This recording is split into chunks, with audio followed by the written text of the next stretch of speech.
Okay, this screencast is going to be going over green screening and backgrounds, and I'll actually be going over a couple different techniques in this for creating different types of backgrounds. Okay, so the first thing you want to do when you open up After Effects is import your footage. Okay, next you want to just take the footage you're going to green screen and drag it down here, and it will create a new composition that matches your video.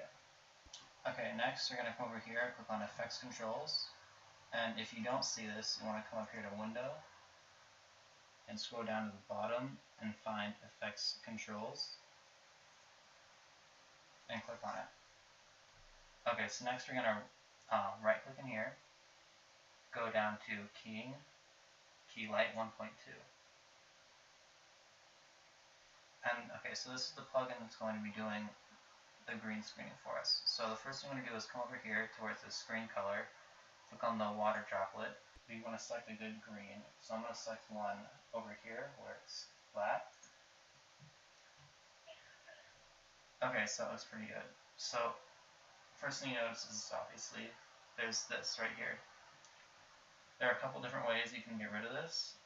Well, one of the things you can do is if I undo this, you can try selecting a different green, maybe one that's a little brighter than the one you selected, and that sort of tones it down a bit. Okay, so the next thing that we're going to do is make sure we click on our video, then come up here to the pen tool, and then just sort of draw what is called a garbage mask around your person. And that's just going to cut out the rest of the video. And then you kind of scrub through and just make sure that your person stays in frame the whole time, and if not, adjust it. I've already done this, so I know they do. Okay, so once you have your color selected, we are going to focus on just sort of refining it. So we're going to come over here to where it says Screen Matte, click on the arrow.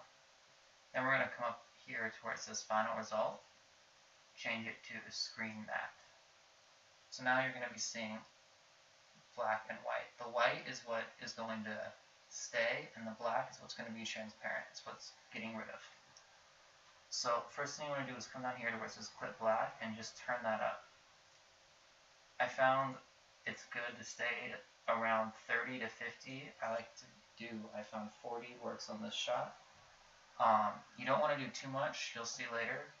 You'll see why in just a little bit, actually. And then if you have, we don't on this shot, but if you have any sort of gray in the white, you want to turn the clip white down a little bit. Now, you don't want to be changing these settings too much, because if you do, let me just go back to the final result. If you do change it too much, you can get sort of that really bad sort of rounded edge look, and it looks really fake. It can also cut off parts of their body and their hair, which you don't want to do.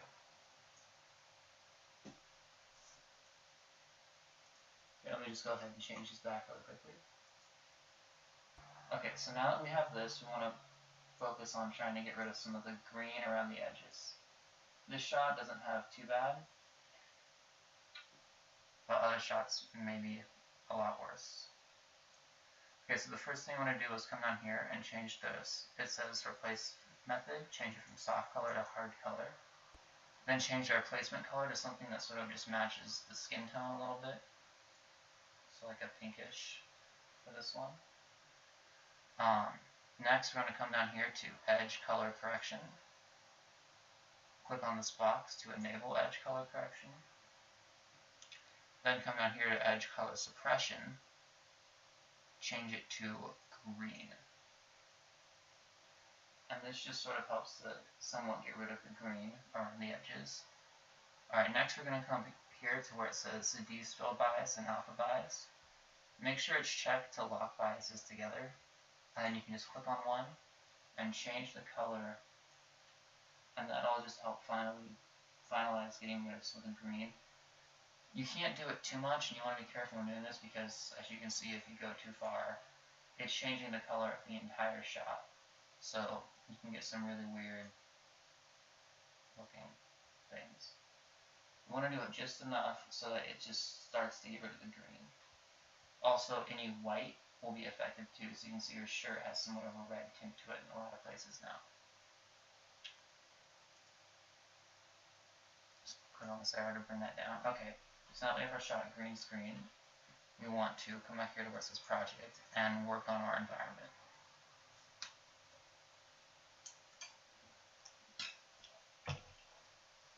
Okay, I'm going to be going over a couple different methods for creating an environment. Okay, so the first one I'm going to do, I'm going to click on, I'm going to bring in this photo. This is called an eco-rectangular photo. It's not, you guys don't really need to know that. I'm going to bring that in, then I'm going to click away from it, then right click down here, new, camera. You just want to make it like 20, and then hit OK, and OK. And I'm actually just going to change this color to gray, because that's what I prefer. Okay. Now what we're going to do is come down here, click on this photo.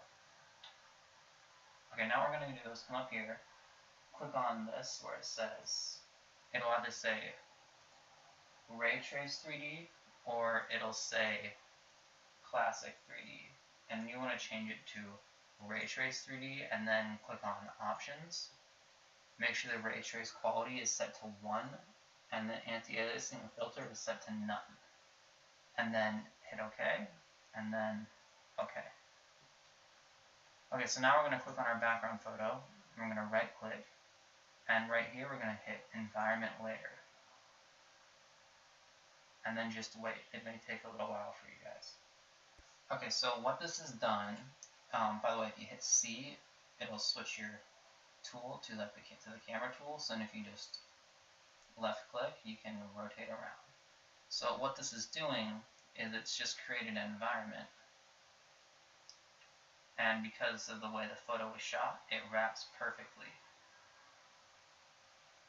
Almost perfectly. This person messed up on the clouds. Okay, so now that we have this, there are some cool things you can do with this. The first thing that we're going to do actually is come back up to our footage, the green screen footage of our person. I'm going to right click on it, and I'm going to hit Pre-Compose, move all attributes. You can name it whatever you want, and then hit OK. I'm actually just going to change this color to green. Okay. So now, by the way, if you hit V, it'll bring you back to your normal tool. So now we're going to come here to Effects, make sure we're clicked on our green screen footage. We're going to right click in here, Color Correction, Curves. And now this is where you just want to mess around and just sort of try and match the color of the environment to the color of your person. So curves, what you can do is you can just sort of mess around with the colors of the footage. So right now we're clicked on RGB, so it's going to affect red, green, and blue. And so this is good if you want to bring the darkness down or up, or if you want to create somewhat of a contrast. It's called a contrast curve. The top over here is light and the bottom over here is dark. So if you want to create some contrast, you can bring the light up and the dark down a little bit. So for this particular shot, I'm just going to bring the brightness down a little bit to sort of match the environment. And I'm maybe going to add some green. Get rid of some of the blue. And this is where it helps just to sort of know colors and blending, so just sort of the art behind it, I guess. Maybe add a little bit of red. And you just want to match the background color. That looks okay. I would do a little bit more, but this is just a tutorial, so it doesn't really matter that much. You get the idea. Okay, so next what I can do is if I want the background to blur, like a shadow depth of field with the camera, you can come down here, click on the background photo, come into here, right click, blur and sharpen. Now, these are where you want to choose which blur you want to do.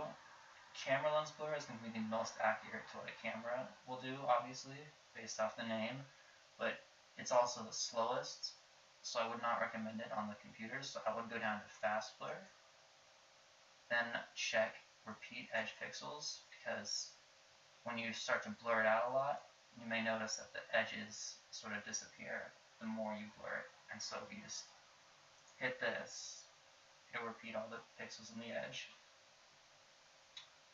Okay, so now this is just sort of your preference. So now what you can do is, because we have this 3D environment,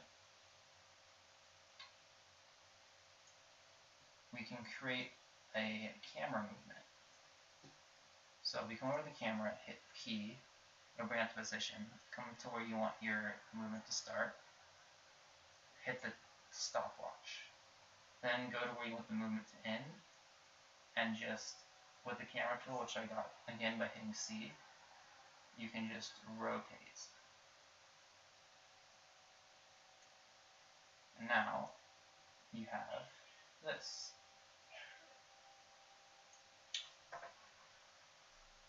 And by the way, the camera has a lot more to it. You can zoom in and out, or you can pan. The only problem is with the way that After Effects works in CS6, it doesn't, this was their first try at adding in a 3D environment system, and so the panning and the zooming don't work, and neither do if you come into the camera settings, you hit enable depth of field, it won't do anything, as opposed to some of the newer programs, just to let you guys know. Okay, so now you have this. Oh, and by the way, to speed everything up, if you come down here, you can change it from final quality to adaptive resolution, and that's just going to change the resolution basically live, so you can just somewhat get the idea of what's going on. Because if you turn it to final and you're trying to create your camera movement, it may not be able to render fast enough for you to get a good idea of what's happening. So since the school doesn't have the best computers, we turn it to adaptive resolution. It just sort of speeds things up. And even on high-end computers, some of the stuff can get really intense. Okay, so maybe you don't necessarily want that background, or you don't feel like you need to do a camera movement, and you just want to bring in a photo. It basically works kind of the same way. You just come over here, drag in your photo, and make sure it's below your layer. Because if it's above it, it'll cover it up. So just make sure it's below, and then there, you have your photo in. And you can, if you wanted, you could even add a fast blur to it and sort of blur it out to separate them from the background a little bit. Or, since it is just a photo, you could do a camera lens blur. Okay, now this program there's a lot of work was put into making this plugin, and there are a lot of things. So the first thing you want to do is hit repeat edge pixels, and make sure you use linear working spaces selected. Okay, so the next thing you want to do is just sort of find the blur amount that you want. So that looks cool. Okay, and then if you come over here, you can select the mode of how it blurs out. So if you look, you see right now it's on hexagon, so all the little circles of confusion are going to be hexagons, but you can change it to say triangle. They're all going to look like triangles or octagon. So that's just your choice. Okay, and maybe you want to use some footage of what you're talking about, not necessarily a photo. It works the same exact way. You just take your footage, bring it underneath, and then you have this. Okay, so this is another shot I set up, basically the same way, just with a different background, and it is an environment background. And then I also added just a little bit of glow to it using an adjustment layer, and I put the adjustment layer over our green screen footage and over our background layer, so that way when the glow will actually come over your person and just looks more real. Okay, and so the other part of this was to have just like a bottom thirds come on. So in this example, it's Daniel Allison CI Dance Team. and it just fades on and fades off, and they're offset a little bit. So the way I did this was I just created a new text layer, and then just type in whatever you want. So I'm just gonna... Okay, and so now, if that's too small, if you click on your text, you can come over here to the pixels and just make it bigger. And now, to fade it on, in and out, you can click on your text down here, hit T for opacity, set a stopwatch, and turn it down to 0%. Then come over to where you want it to be full, change it to 100, and it'll automatically make a keyframe. So now you have your text fading on. And then to fade it out, you just go to where you want it to be faded out, and change it to 0. Now this is going to fade on and immediately start to fade out because we don't have a keyframe in between. So it's going from 0 to 100 back down to 0. But if you want it to stay at 100, you just come to however long you want it to stay at 100, and then just set it to 100. So then it goes from 0 to 100 to 100, so it stays at 100, then back down to 0 and fades out. Okay, another thing you can do is have it animate in and out. So it's done basically the same way, except you hit P to bring it position, select the stopwatch, bring it to where you want it to start, go to where you want it to end, and then bring the text to where you want it to end. And if you want it to go out, you do the same thing. You go to however long you want it to stay on, set another keyframe, which you can actually do just by hitting this button right here, right here, and then go to where you want it to animate out, and then just drag it to where you want it to animate out to. So maybe all the way across. It should look really bad, but so now you have your text animates in, stays in for a little bit, and animates out. Okay, and that is it for green screen.